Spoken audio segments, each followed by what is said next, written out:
Welcome back to 28storms.com on this Wednesday evening, August 24th. I apologize for the slight lack in updates over the last 24 hours. Hopefully you can forgive me, as the first week of senior level college classes in the meteorology program are very demanding. But anyway, this is the most recent update on Hurricane Irene, and we will have a more extensive video analysis later tonight when the new round of zero-Z guidance begins to trickle out. We will be getting another update from the Hurricane Center shortly, but as of the 8 p.m. advisory, Irene is packing maximum sustained winds of 120 miles per hour, making this a Category 3 on the Saffir-Simpson scale. They are not ruling out the possibility of this becoming a Category 4, and that is what their forecast is calling for, with a max intensity of 135 miles per hour. And the storm is moving off toward the northwest, but a bit more toward the north, and eventually north-northeast is expected as the storm begins to near the North Carolina coast. The models had been shifting constantly toward the east over the last 3 to 4 days, but that shift has come to an end, at least temporarily, as the models have actually started shifting back toward the west ever since the 12Z runs came out. And obviously the Outer Banks of North Carolina are still well in play, and in fact much of the reliable models have very good agreement with the center passing directly over the Outer Banks, and that would be a major flood concern. And all interests along the Outer Banks need to be preparing or finalizing your evacuation plans, and hopefully your home is as prepared as it possibly can be, because you will more than likely still be dealing with major hurricane force conditions and, more importantly, the storm surge. Now, once again, interest down toward Wilmington.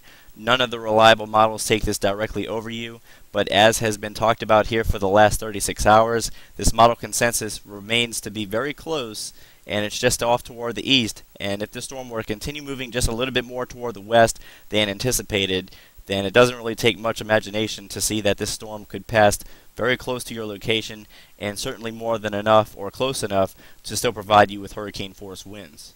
The mid-afternoon microwave satellite pass of Hurricane Irene indicated that Irene is more than likely developing concentric eye walls, which is fairly common once storms reach major hurricane status. Basically, we have two eye wall features, and that is going to allow for several fluctuations in the storm's intensity.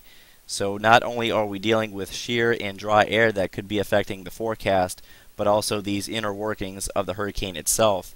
So don't be too surprised to see some steady weakening and then further intensification. So once again, several fluctuations are expected, and more importantly for some people very close to the track, is that this could allow for the wind field to expand with time, so this could make for a larger hurricane.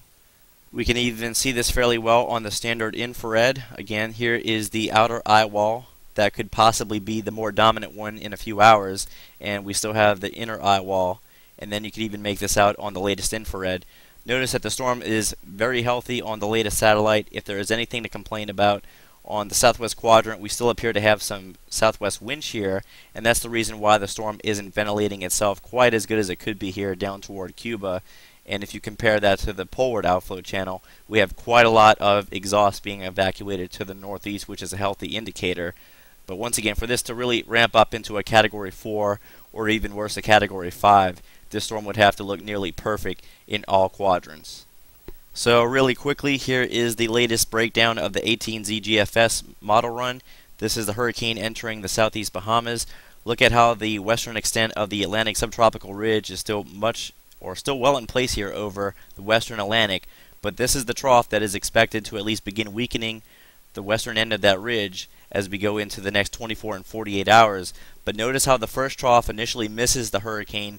This trough is now beginning to lift out here over much of the Canadian Maritimes, and we don't really begin to see much of a turn toward the northeast until a second trough, which is currently over central Canada by that time, begins to shift a little bit more toward the east. Now, despite that, the model is showing that the ridge will hold steady, at least a little bit more than it did overnight last night, and therefore that's the reason why it's taking the storm a little bit closer to the Outer Banks now, and in fact it's basically showing a direct hit.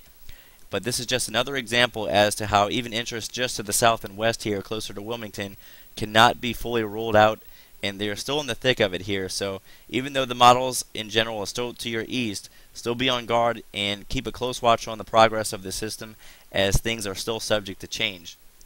And of course, this has been getting a lot of hype over the last 24 hours, especially because of the increasing possibility of direct hurricane impacts all the way from North Carolina through the state of Maine, including all of the New England states. And this is definitely on the table now as a very good possibility, as the models all have this hurricane kind of phasing with the trough toward the north, much like nor'easters do during the winter months. And so everyone from North Carolina into New England need to be preparing for hurricane force winds, especially along the coast, where storm surge could also be a significant issue. So everyone living along these coastal communities are advised to listen very carefully to what your local authorities are telling you.